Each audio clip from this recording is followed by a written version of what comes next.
doing in the state of Texas, how they're doing here in the Houston area. This year, we're doing it differently. Just like the rest of the world, we've had a pandemic, and we want to focus today on some of these pandemic resilient schools, and I'll talk a little bit about that. Joining me today, Andrea Bonner is here with me. She is the principal over at Mount Carmel Academy in Houston ISD. Andrea, thanks for being here today. Nice to see you. Also with me is Preeti Joseph. She's the dean out at Long Academy, Houston ISD. Also, it's with me is Nimi Thomas, who is the principal out at Park Place Elementary, Houston ISD. Kevin Hattery is with me today. He is the CEO of Boys and Girls Club in Greater Houston. Sarah Moran is here. She is the principal author of this report on the school rankings and a researcher at Children at Risk. And the superintendent of Houston ISD, Millard House, is here. Mr. Superintendent, thank you so much for being here today. So let's talk a little bit about what we're doing today in terms of this ranking. COVID-19 has really changed the face of public education. Nearly overnight, we saw big changes, and we saw significant challenges for students, for teachers, and for education leaders in our state. We still have a ways to go to get back to where all of us want to go. But I sort of cringe when I hear people say we just want to get back to normal, because normal is going to be very hard. We're going to have to be work in extraordinary ways, all of us within education, to make sure that our kids are where they need to be today. Texas was one of the few states in the nation that decided to go forward with accountability in testing. And for better or for worse, we had tests in our schools.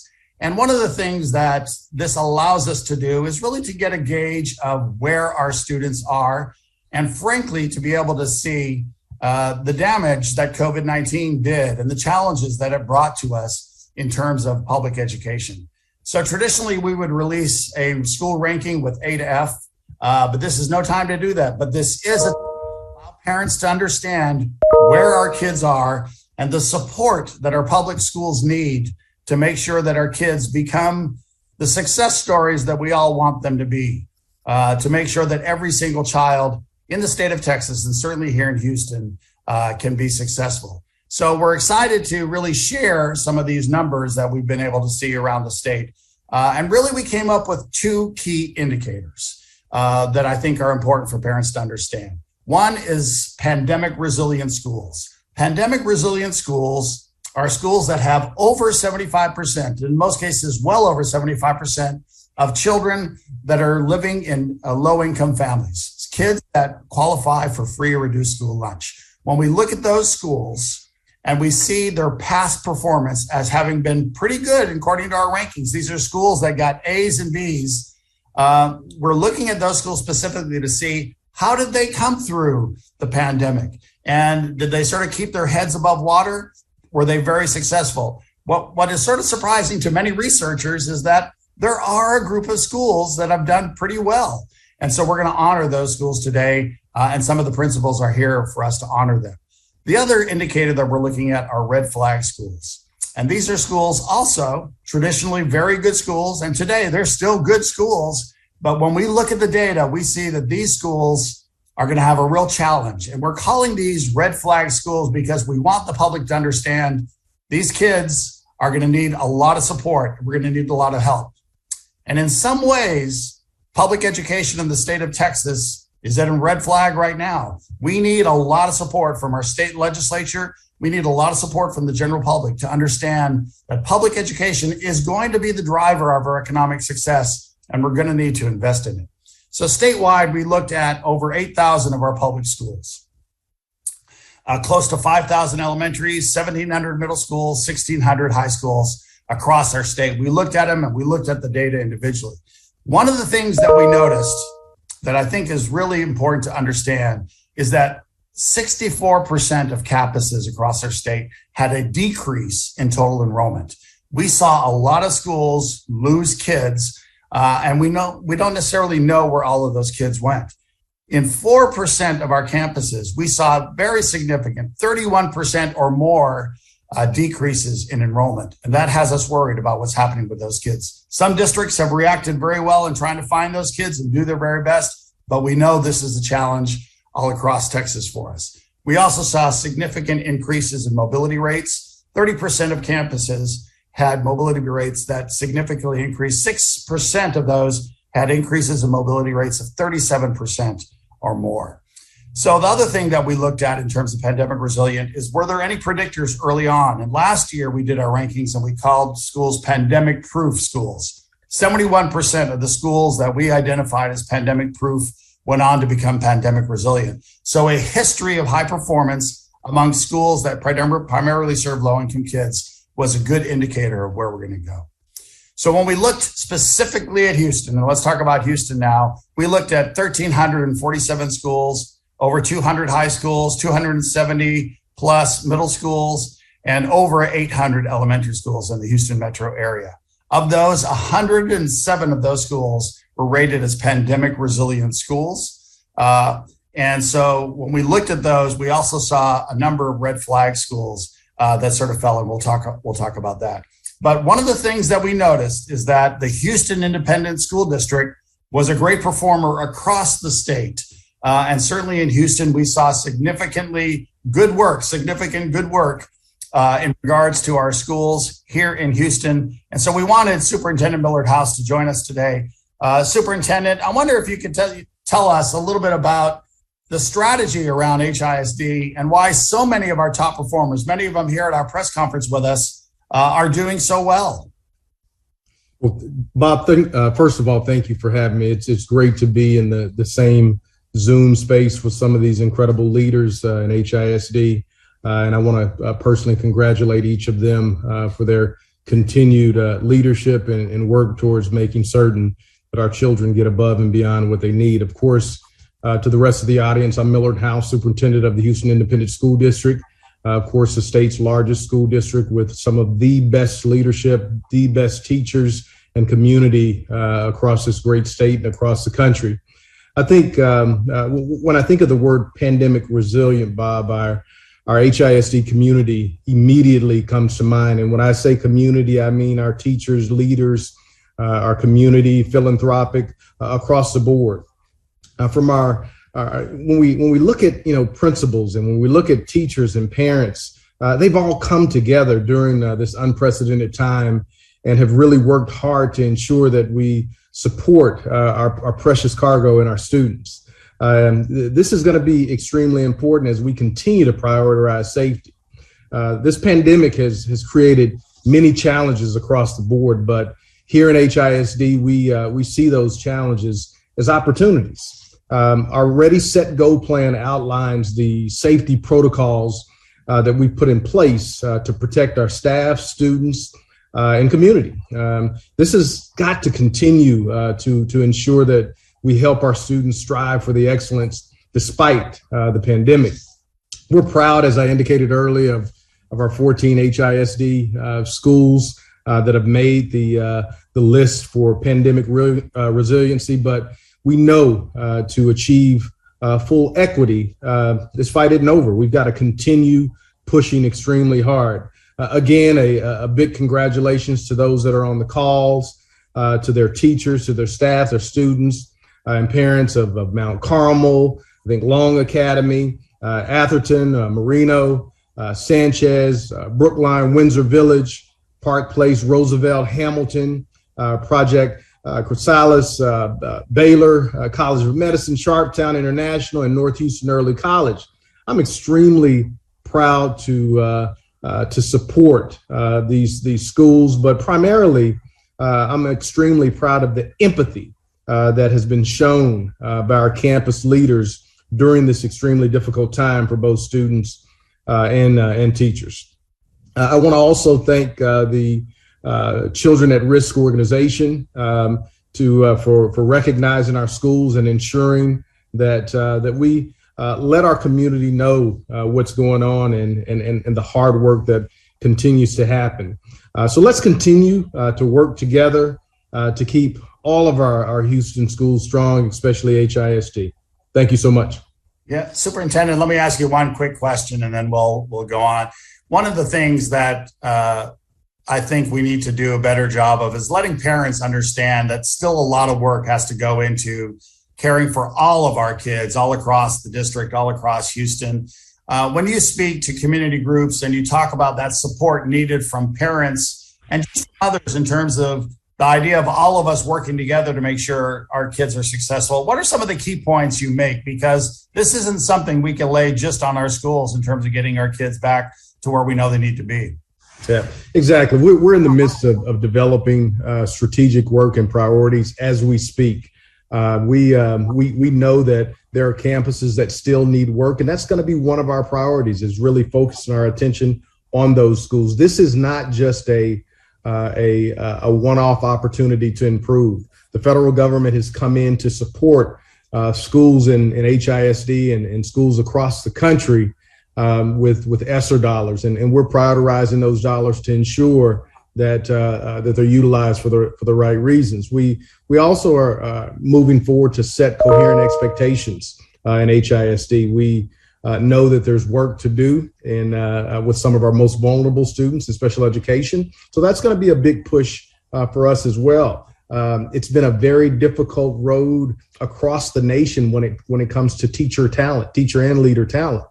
So making certain that we focus our efforts on recruiting, retaining, and in order to do that, you have to pay educators in the manner they deserve to be paid. So that'll be a major piece.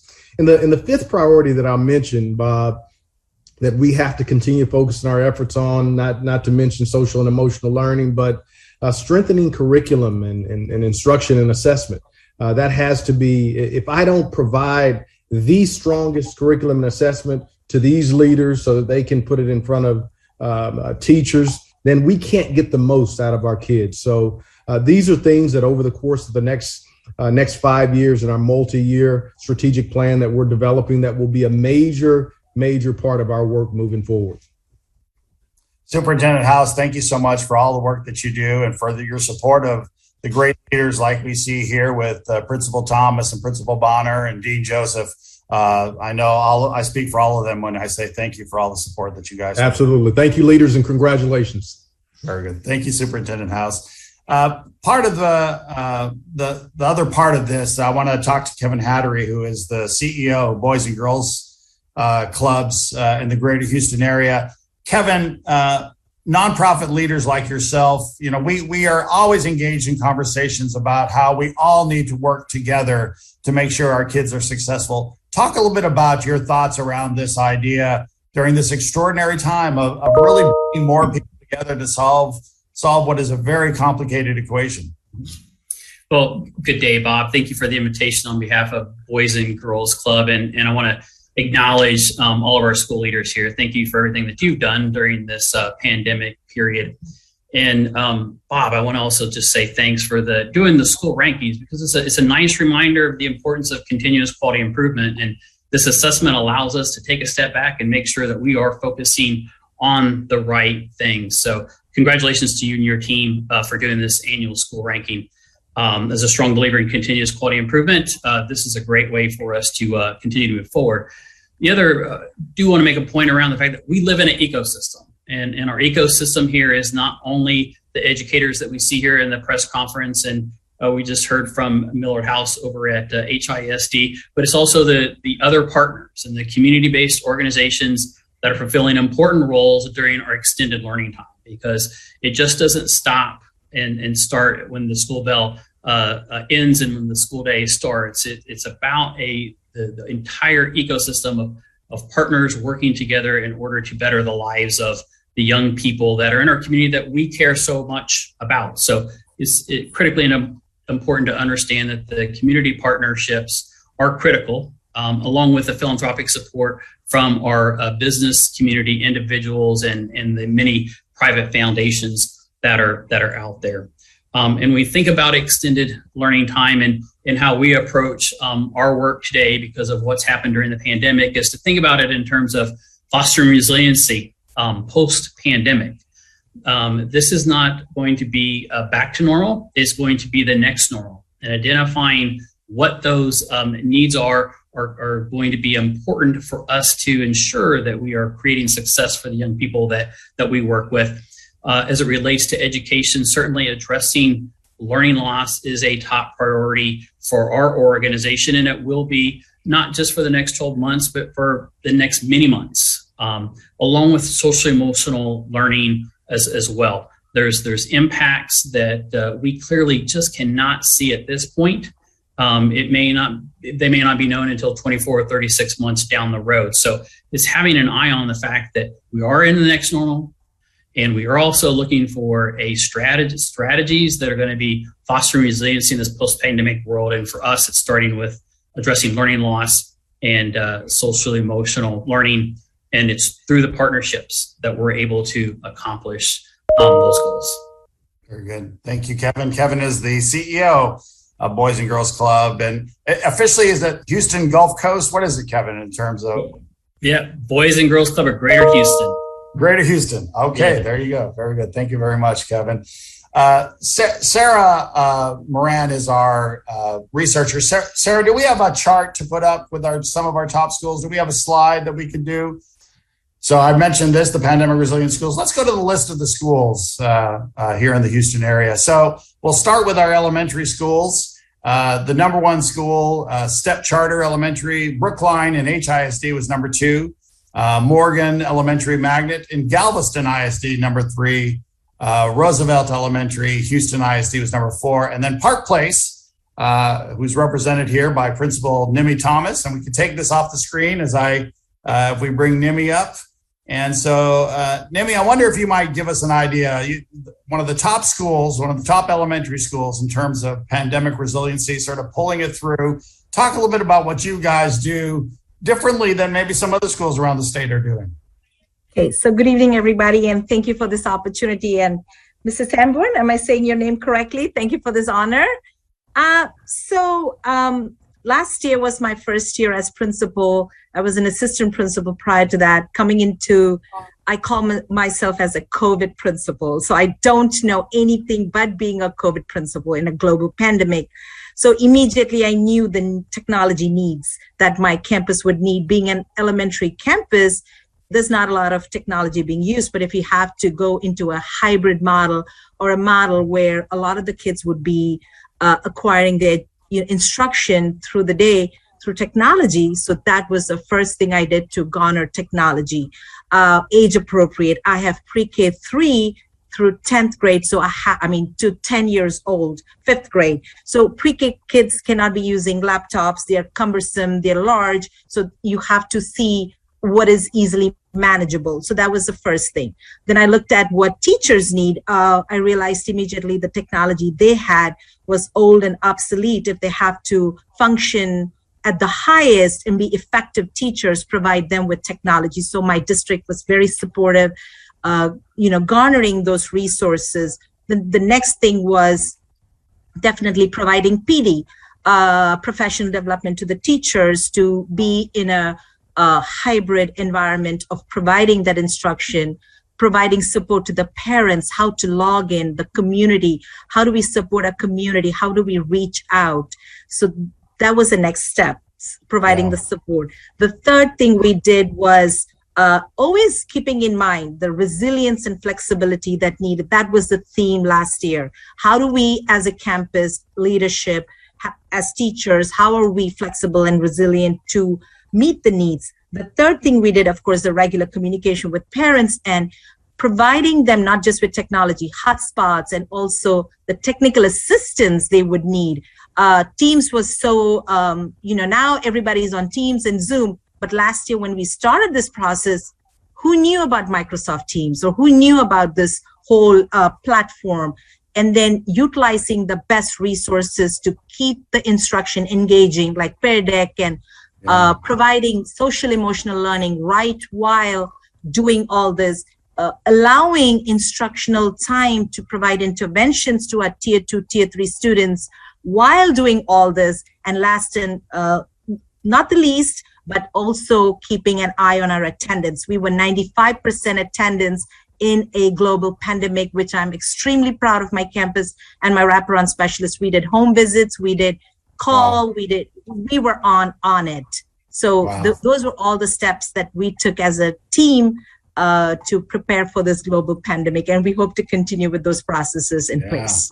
Well, Principal Thomas, thank you very much for that. I mean, obviously technology and keeping kids engaged. Congratulations to you and everyone over at Park Place because obviously you're doing some of the right things. Thank you so much. Let's go to the slide on the middle schools, Sarah. We'll look at some of our top middle schools in the Houston area, pandemic resilient middle schools. And so number 1, Step Charter Elementary, then Sharpstown International School in Houston ISD, Project Chrysalis Middle in Houston ISD, Baylor College of Medicine Academy, also in Houston ISD, and then the KIPP Poder Academy with KIPP Texas Public Schools. I want to congratulate all of those. And again, note that 3 of those were in HISD. And so we're so proud of the work that all of these campuses did. And let's go to our high schools, our pandemic resilient high schools. Some great work here. Number 1, Mount Carmel Academy, Houston ISD. Long Academy, Houston ISD was number 2. Pasadena High School in Pasadena ISD. A-Leaf Early College in A-Leaf ISD. And Houston T-STEM and Early College High School, which is part of the Raul Izaguirre Schools for Success. And let's go to Mount Carmel and visit with Andrea Bonner. Andrea is the principal out there. What are you guys doing? You're number 1 in the Houston area, number 1 high school. Tell us a little bit about what you guys are doing that maybe keeps your kids ahead of the game. Yes, during the pandemic, thank you, Bob, first of all, for inviting us to this press conference. During the beginning of the pandemic, we did like a needs assessment. We actually checked with the community, the parents, to see what students needed laptops. We also did paper assignments. If students did not have a laptop, we were able to get our teachers to create assignments and actually have the parents come up to the school and pick up the assignments. We made daily phone calls to students and parents to see. We did like a wellness check to see what other resources they may have needed during the pandemic. We were very sensitive to their needs. We use Microsoft Teams. These are some of the online software we use with Microsoft Teams, the Hub, HISD Hub, and also Apex Online Learning. I was the assistant principal at the beginning of the pandemic and also through the pandemic of last year's school year 2020 through 2021, and I just became the principal this school year 2021 to 2022. But I would like to also introduce and give credit also to the former principal and the founder of Mount Carmel Academy, Mrs. Maureen Giacchino. She would like to share some things as well about our school. Maureen, scoot in there and give us 30 seconds of what's so great about Mount Carmel. Because there is a lot of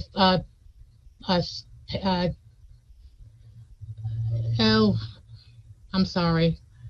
The teachers really care. I mean, all teachers care, but they went way overboard. You know, they worked all during spring break.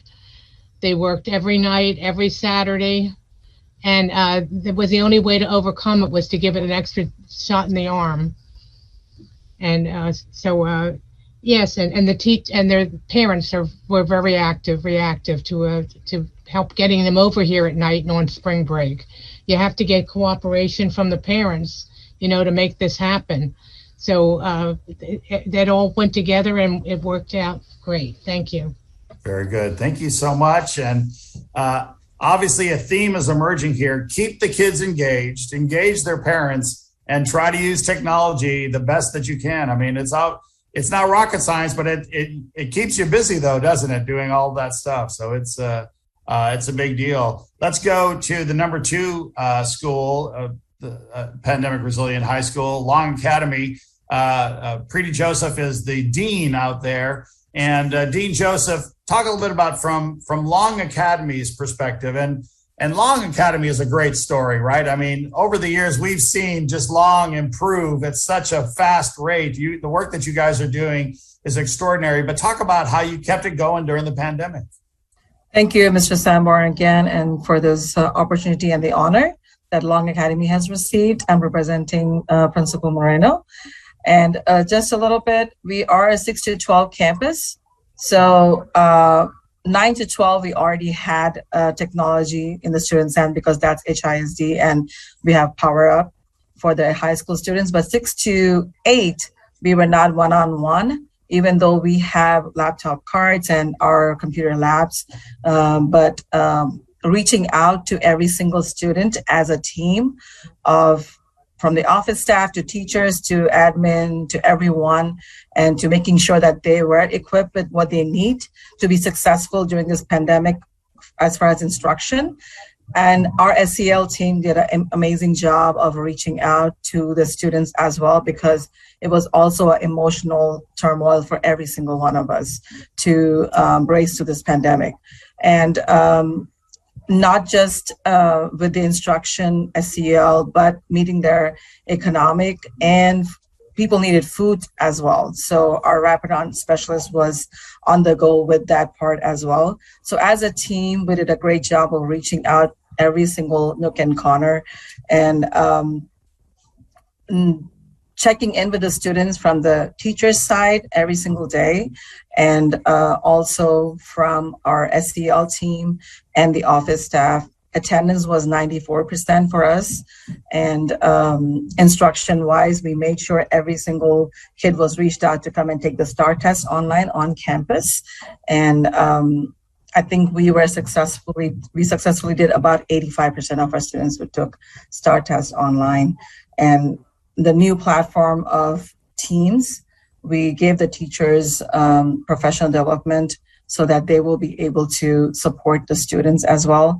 And when the students were coming in to pick up their technology from school, our office staff was trained to show them how to use Teams, how to navigate through the hub. At the same time, the teachers were supporting them one-on-one as well.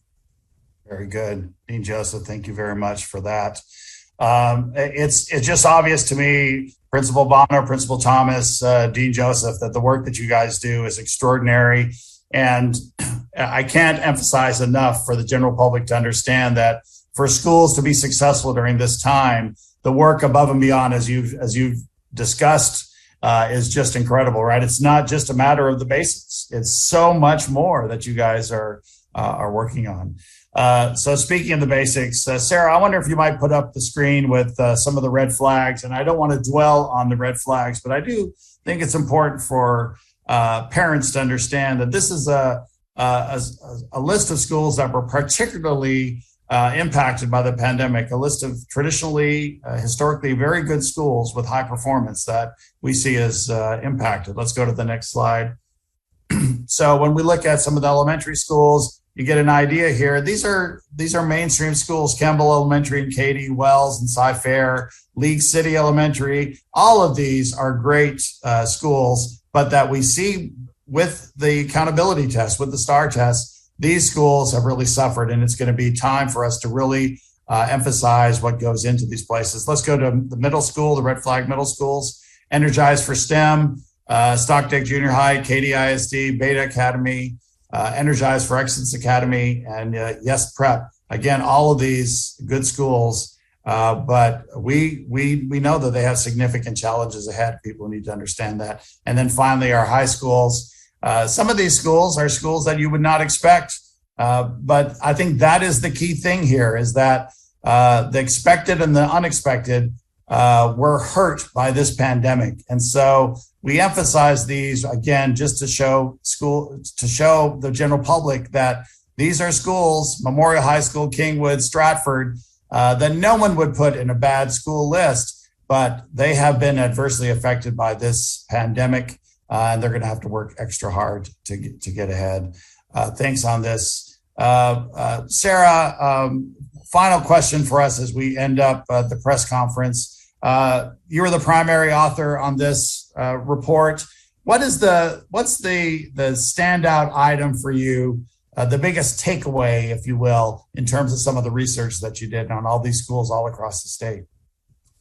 Thanks, Bob, and thanks to all the attendees here today. Love hearing from you guys. I was like frantically scribbling notes as you guys were talking about your experiences.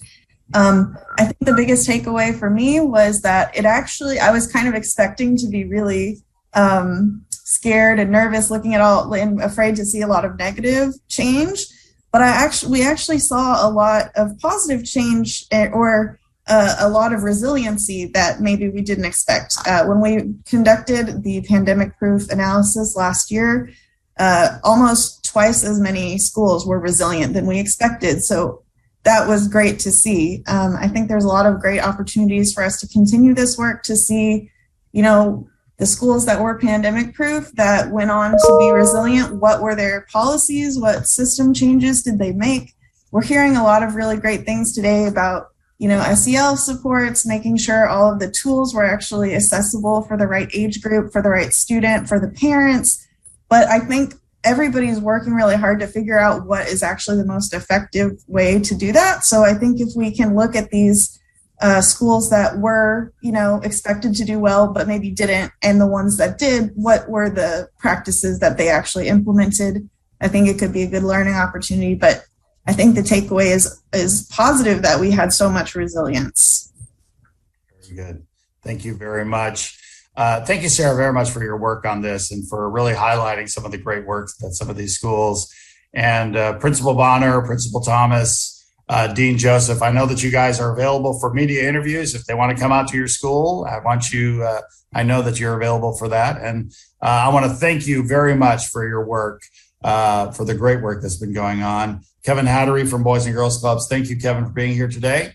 And we look forward to all of you keeping up the great work. And I hope to visit your school sometime with my mask on to say hey and to see all the great work that you guys are doing. Take care. Have a good day.